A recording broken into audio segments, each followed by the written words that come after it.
नमस्कार। देवरिया की आवाज रेडियो केसरी से प्रस्तुत है स्थानीय हालचाल। पहले मुख्य हालचाल। अंतर्राज्यीय शराब तस्कर को पुलिस ने किया गिरफ्तार।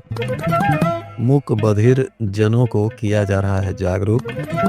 किसान सम्मान निधि को लेकर आवेदन की प्रक्रिया शुरू। ठंडी के कारण 1 दर्जन से अधिक ट्रेनें हो गई हैं निरस्त। ठंड लगने से परेशान होकर एक युवक आग में कूदा। स्थानीय हालचाल के इस अंक के साथ मैं निकेत मिश्र। अब हालचाल विस्तार से।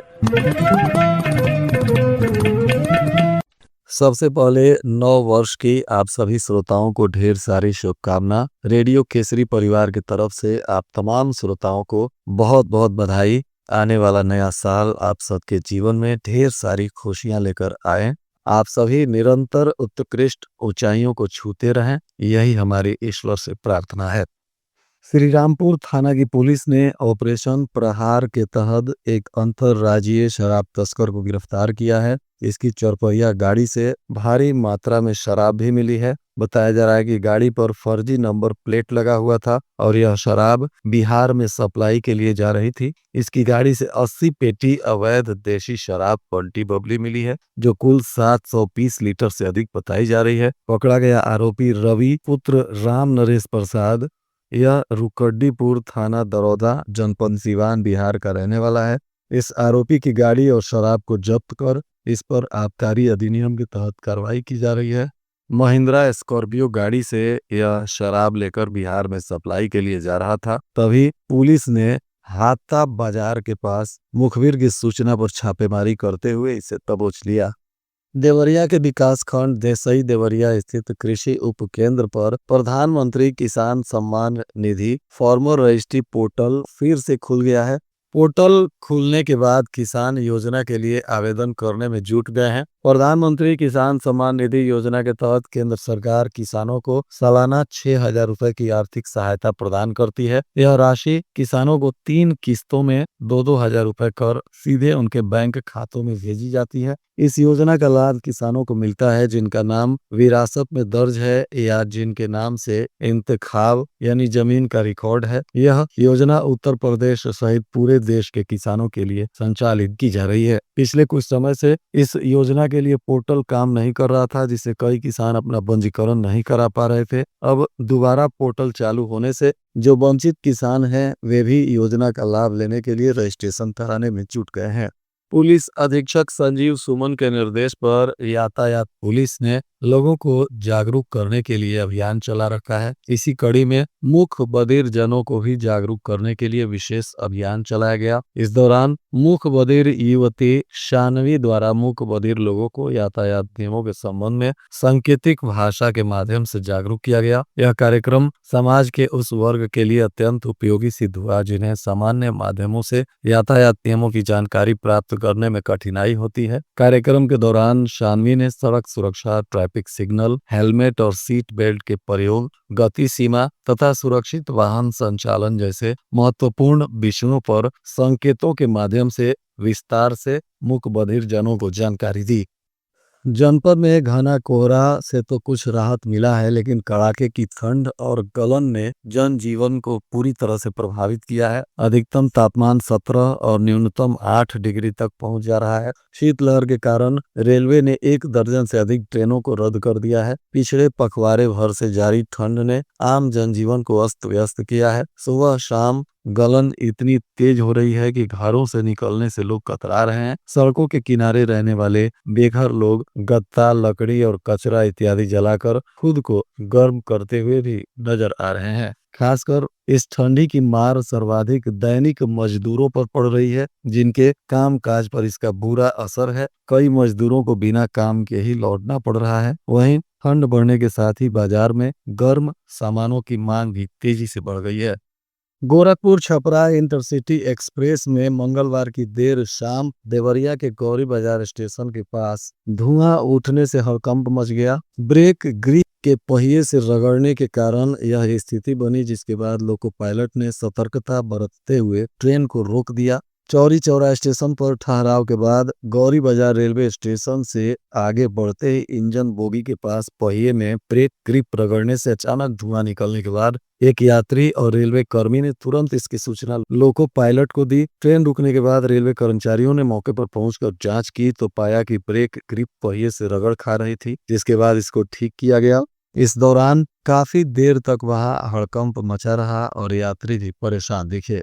समय रहते इसकी जानकारी लोको पायलट और कर्मियों को हो गई, जिससे एक बहुत बड़ा खतरा समय रहते नियंत्रित कर लिया गया। जिले के 8 विकास खंडों में विभिन्न विषयों के 13 एआरपी यानी एकेडमिक रिसोर्स पर्सन की तैनाती की गई है। ये एआरपी आवंटित विकास खंडों में शिक्षकों का शैक्षणिक सपोर्ट करेंगे। एआरपी के लिए पिछले दिनों आयोजित हुए लिखित परीक्षा माइक्रो टीचिंग एवं हस्ताक्षर में उत्तीर्ण हुए 13 अभ्यर्थियों का एआरपी के रूप में चयनित किया गया है। इसमें सामाजिक विषय के एआरपी अभय शंकर शुक्ला को रुद्रपुर विकास खंड में तैनात किया गया है। अनिल कुमार मनी को नगर क्षेत्र में तैनात किया गया। विज्ञान विषय के प्रवीण कुमार त्रिपाठी को देसही देवरिया, नौशाद अहमद को बरहज, कन्हैया सिंह यादव को लार, हिंदी विषय के त्रियुगी प्रसाद को देसही देवरिया, जयप्रकाश यादव को नगर क्षेत्र और सुमित जायसवाल को तरकुलवा तथा भगवती प्रसाद द्विवेदी को बनकटा में तैनात किया गया है।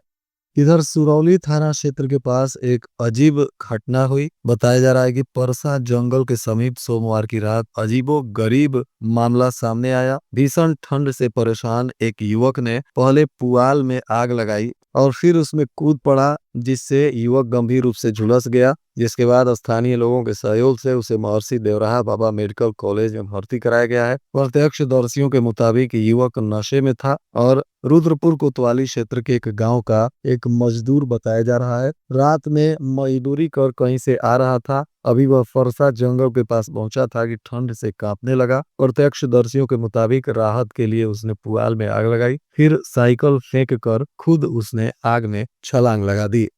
राज्य निर्वाचन आयोग के निर्देश पर ग्राम पंचायतों की वृहद मतदाता सूची पुनरीक्षण का कार्य पूर्ण हो गया है। 31 दिसंबर से दावे और आपत्तियों का निस्तारण भी शुरू हो गया। इस बीच आयोग ने 24 वर्ष या उससे अधिक उम्र के नए मतदाता बने चिन्हित 1,26,270 मतदाताओं के सत्यापन का भी निर्देश दिया है। ठंड के बावजूद भी मेडिकल कॉलेज में मरीजों की काफी भीड़ उमड़ रही है। इससे मेडिसिन विभाग की ओपीडी में पहले दिखाने को लेकर मरीज और तीमारदारों का आपस में झगड़ा भी हो रहा है। होमगार्डों को काफी मशक्कत करते हुए किसी तरह मरीजों को संभालना पड़ रहा है। जनपद के विकास खंड देसही देवरिया में जनहितकारियों से पहुंचे लोग ब्लॉक परिषद में जन सुनवाई के लिए प्रतीक्षारत हो रहे हैं। खंड विकास पदाधिकारी, ग्राम विकास अधिकारी और ग्राम सेवक अधिकारियों की एक बैठक जारी होने के कारण लोगों को इंतजार करना पड़ रहा है। विभिन्न क्षेत्रों से आए फरियादी आज भी अपने क्षेत्र के सचिवों और खंड विकास अधिकारी से संबंधित कार्यों के लिए प्रतीक्षा करते हुए दिखाई दिए। बताया जा रहा है कि देसही देवरिया के अंतर्गत कुल 54 ग्राम सभाएं आती हैं और इनके लोग अक्सर ब्लॉक परिषद में आते रहते हैं। आवास, पेंशन, जन्म प्रमाण पत्र, परिवार रजिस्टर, नलकूप और आवश्यक सामग्री जैसी विभिन्न समस्याओं के निस्तारण के लिए रोजाना बड़ी संख्या में लोग पहुंच रहे हैं। मुख्य कार्यकारी अधिकारी मत्स्य पालक विकास अभिकरण देवरिया विजय कुमार मिश्रा ने बताया कि मत्स्य विभाग उत्तर प्रदेश द्वारा वित्तीय वर्ष 2025-26 में सघन मत्स्य पालन को प्रोत्साहित करने के उद्देश्य से एयरेशन सिस्टम की स्थापना योजना के अंतर्गत पुनः ऑनलाइन आवेदन आमंत्रित किए गए हैं। इच्छुक आवेदक विभागीय वेबसाइट पर 7 जनवरी 2026 तक आवेदन कर सकते हैं। उन्होंने बताया यह योजना पूर्णतः महिला मत्स्य पालकों के लिए संचालित की जा रही है। योजना के अंतर्गत प्रति यूनिट इकाई लागत 50,000 रुपए निर्धारित की गई है। सामान्य वर्ग और अन्य पिछड़ा वर्ग की महिला लाभार्थी को 50% अनुदान है, जबकि अनुसूचित जाति जनजाति की महिला लाभार्थी को 60% तक अनुदान उपलब्ध कराया जाएगा। और आज के मौसम का तापमान देवरिया में न्यूनतम 10 डिग्री सेल्सियस और अधिकतम 21 डिग्री सेल्सियस रहने की संभावना है। अंत में मुख्य हालचाल एक बार फिर। अंतर्राज्यीय शराब तस्कर को पुलिस ने किया गिरफ्तार। मूक बधिर जनों को किया जा रहा है जागरूक।